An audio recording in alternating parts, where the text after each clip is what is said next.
I award you no points, and may God have mercy on your soul. After Happy Gilmore 2 pulled in 2.9 billion viewing minutes in its first weekend, is it a stretch to think someone somewhere is throwing money at a Billy Madison 2? What would that even look like? Let's see.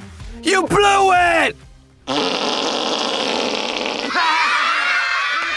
At the end of Billy Madison, everything's looking up. Billy wins the academic decathlon, and in a surprising display of selflessness, gives control of the company to Carl. Eric gets shot in the ass, and Billy wins Veronica's heart and decides to become a teacher. I know most of you are saying, hey, any idiot could do that.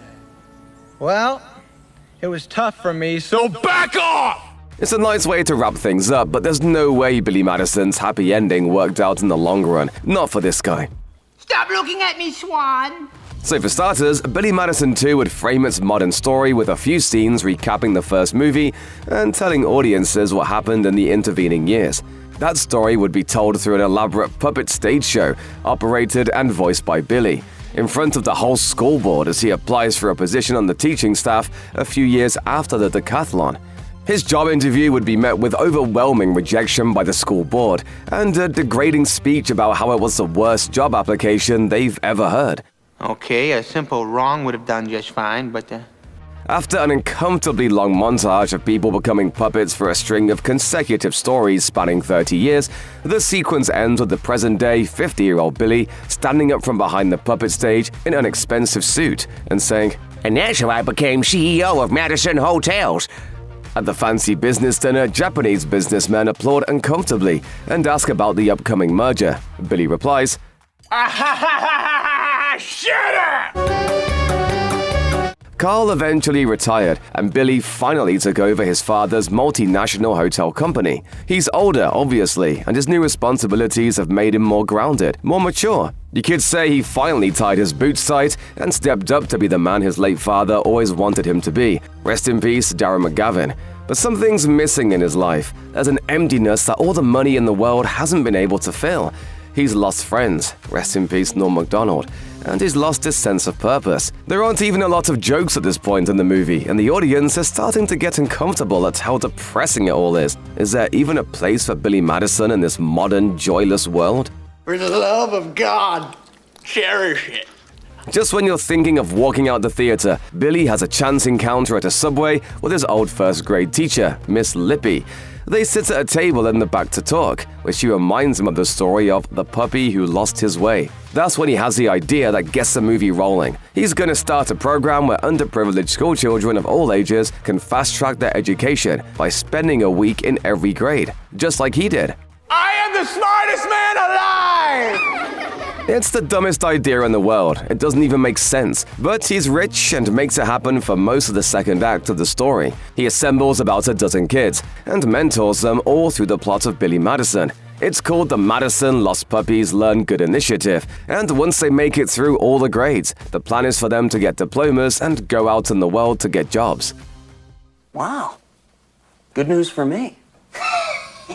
Eric lost his job after the decathlon, and his ass wound got so infected that his hair turned white and he had to start wearing glasses. He also tells his backstory through puppetry, but they're just unwashed sock puppets, and he's telling the story to himself, alone in Billy's attic where he's been secretly squatting for the past decade. His big break comes when he hears about Billy's Lost Puppies program and instantly realizes it's breaking probably a dozen laws, has serious ethical problems, and is, above all else, absolutely idiotic. So he arranges to put a plant in the program, a spy who can report back to him while he builds a case to take Billy down once and for all and take control of Madison Hotels. Spoiler, his plan doesn't work, and Steve Buscemi appears at the climax and shoots him in the other ass cheek, but we'll get back to that.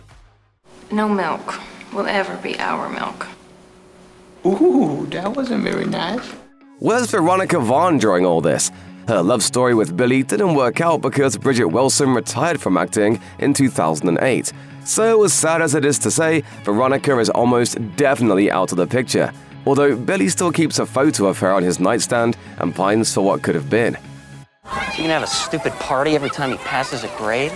Considering Happy Gilmore 2 featured, the last we counted, 1,000,001 cameos, it's a safe bet that Billy Madison 2 would do the same thing. Every side character is going to be either someone famous or related to someone famous. Tim Meadows will be one of the kids Billy is mentoring. You'll think he's Eric Spy, but he's just an 8th grader. Kevin James will play the last living O'Doyle. Benny Safdie plays the same character from Happy Gilmore 2, but with no in-universe connection. And when a despondent Billy is about to drive himself off a cliff, Norm Macdonald appears in Billy's rearview mirror and, through archive footage, says something inspirational like, "Hey, Billy, who'd you rather bone?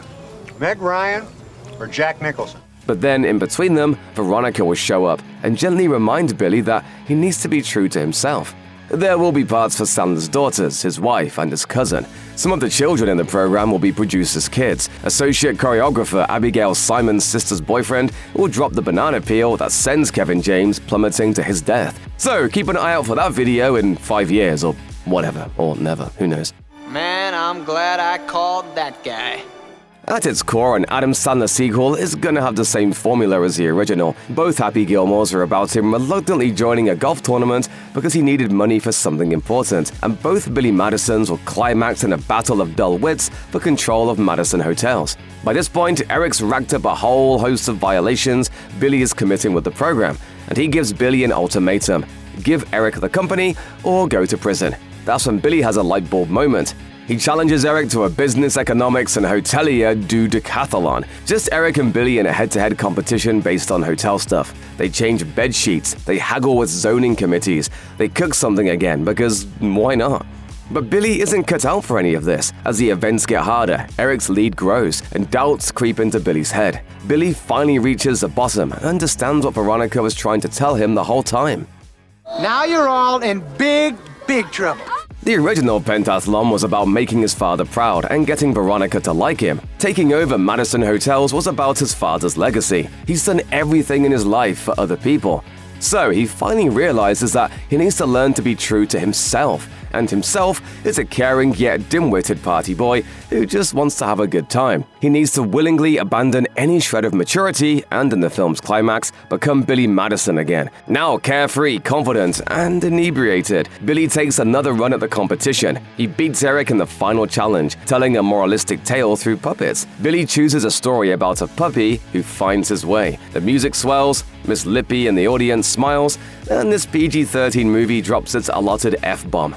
You get your ass out there and you find that fucking dog.